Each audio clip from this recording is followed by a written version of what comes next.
தேர்தல் கமிஷனின் கட்டுப்பாடுகளால் வேட்பாளர் பெயரை கூட உச்சரிக்க முடியவில்லை என்று கூறியுள்ள ஜெயலலிதா இது தொடர்பாக வழக்கு தொடரவுள்ளதாக அறிவித்துள்ளார்.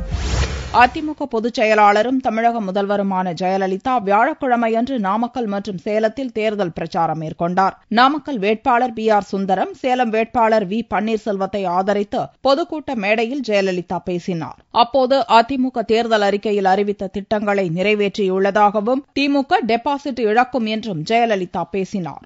அனைத்து இந்திய அண்ணா திராவிட முன்னேற்ற கழகத்தின் சார்பில் வெளியிடப்பட்ட தேர்தல் அறிக்கையில் 177 வாக்குறுதிகள் தரப்பட்டிருந்தன.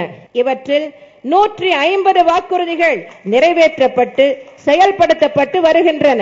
இந்த தேர்தலிலே 5 முனை போட்டி நிலவுகிறது.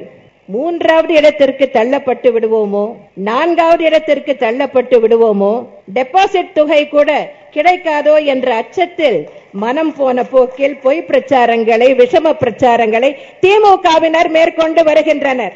எப்போதும் இல்லாத அளவிற்கு தேர்தல் கமிஷன் கட்டுப்பாடு விதித்துள்ளதாகவும் வேட்பாளரின் பெயரை கூட உச்சரிக்க முடியவில்லை என்றும் குற்றம் சுமத்திய ஜெயலலிதா இது தொடர்பாக வழக்கு தொடரப்போவதாக தெரிவித்தார்.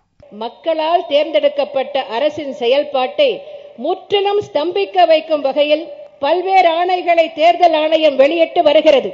இது ஜனநாயகத்திற்கு முற்றிலும் புறம்பானதாகும், எதிரானதாகும். வேட்பாளரே தேர்தல் பிரச்சார கூட்டத்தில் நிற்க முடியாத சூழ்நிலையை தேர்தல் ஆணையம் ஏற்படுத்தி உள்ளது.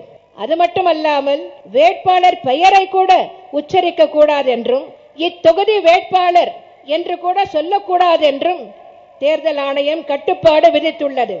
இது ஜனநாயகத்தையே கேலிக்கூத்து ஆக்குவதாகும்.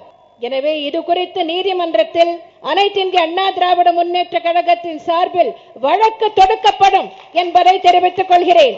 நாமக்கல் பிரச்சார மேடையில் தேமுதிக வேட்பாளராக அறிவிக்கப்பட்ட பின்னர் விலகிக் கொண்ட மகேஸ்வரன் தன்னை அதிமுகவில் இணைத்துக் கொண்டார். தேமுதிகவில் மாநில முன்னாள் மாணவர் அணி செயலாளரும் நாடாளுமன்ற வேட்பாளராக அறிவிக்கப்பட்டவருமான திரு N. மகேஸ்வரன் அவர்கள்.